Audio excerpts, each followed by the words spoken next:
What happens when the underdog decides to hit back, harder than ever before? For months, the world watched Ukraine endure wave after wave of missile strikes, blackouts, and relentless pressure.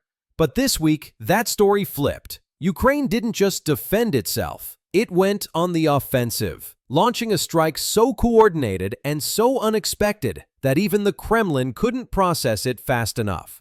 The shockwaves from this counterattack have rattled the Russian command, exposed deep cracks in its defenses, and left Vladimir Putin facing the one thing he never imagined: disbelief. For weeks, everything looked quiet. Russia kept striking energy grids and cities, while Ukraine seemed to absorb the hits. To outside observers, it looked like fatigue, a country holding on by sheer willpower. But behind the silence, something else was happening. Ukrainian engineers were upgrading drone systems. Analysts were mapping targets deep inside occupied zones, and Western intelligence was quietly feeding real-time data into the strategy room. Each small success, a radar jam here, a drone interception there, was part of something bigger. Ukraine wasn't done. It was preparing for its boldest move yet. The storm was coming, and no one in Moscow saw it coming.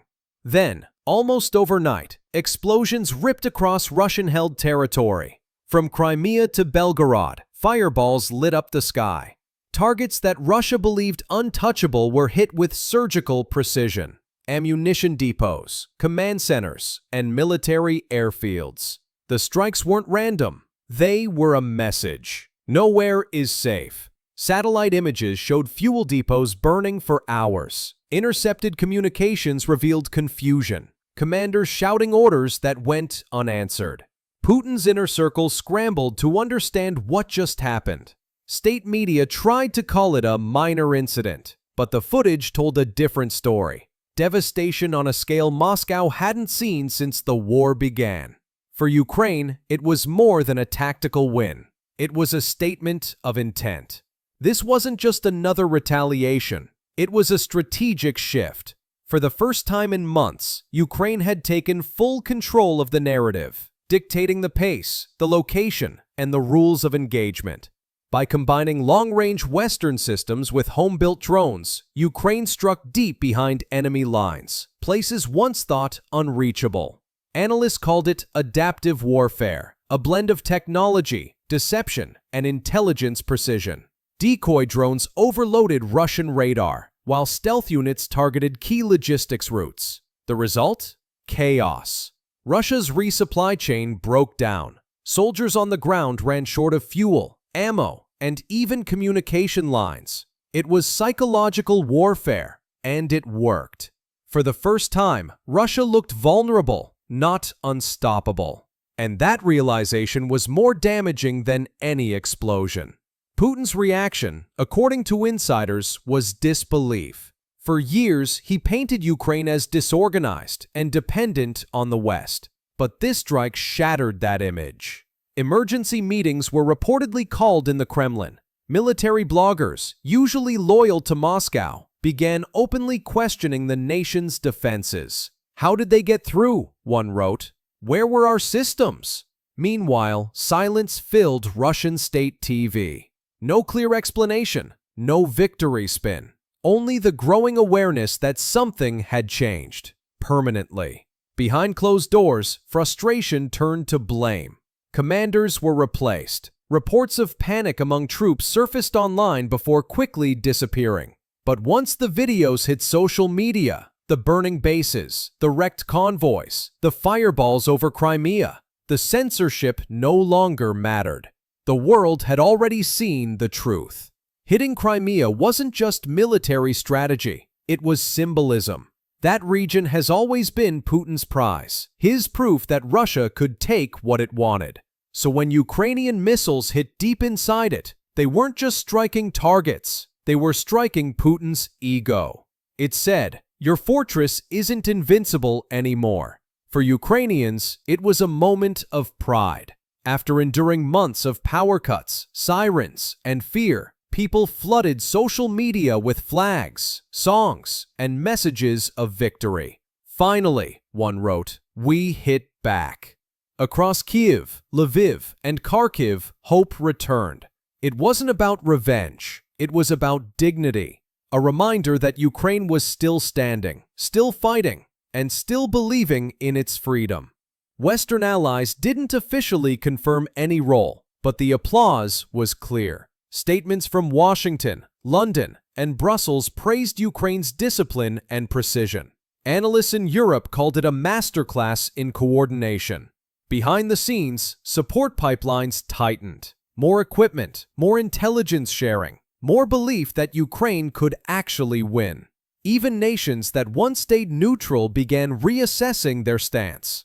The idea that Russia was unstoppable started to crumble. And while Putin tried to project calm, cracks appeared in his alliances too. China grew cautious. India stayed silent.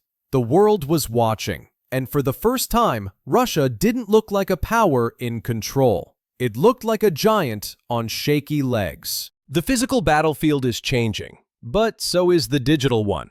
Ukraine's hybrid warfare tactics, combining cyber interference, electronic jamming, and coordinated drone swarms, are redefining modern conflict.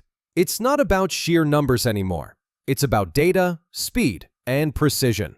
Intercepted Russian communications reveal panic and exhaustion. Soldiers complaining of shortages, poor leadership, and lost motivation. Meanwhile, Ukrainian troops move smarter, using small mobile units to exploit chaos in enemy lines. The deeper effect? Fear. Every explosion, every drone overhead, every blackout inside Crimea adds to the psychological toll on Russian forces. And when morale breaks, no army, no matter how large, can win.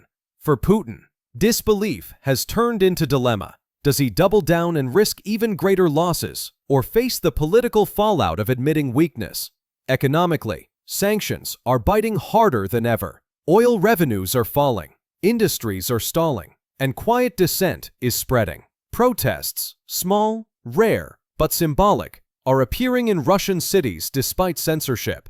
Even within his circle, whispers are growing louder. Who failed the defense? Who misled the president?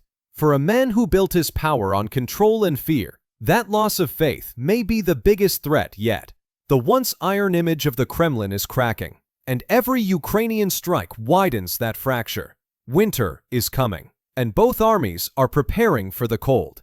Historically, it slows wars, but this time, technology changes everything. Ukraine's long-range capabilities mean the front lines no longer define the fight. Moscow can't predict where the next explosion will happen, and that uncertainty is lethal.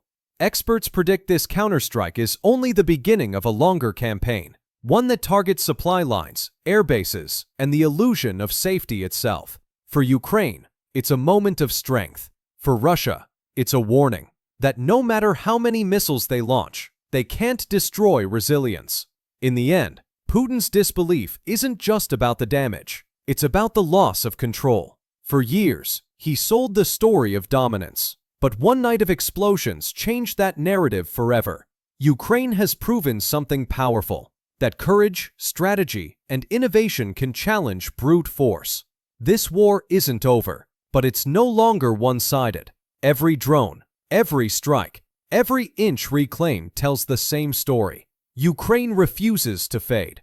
And now, as the world watches the next move unfold, one question remains. How far will Russia go to regain control? And how far is Ukraine willing to push to stay free?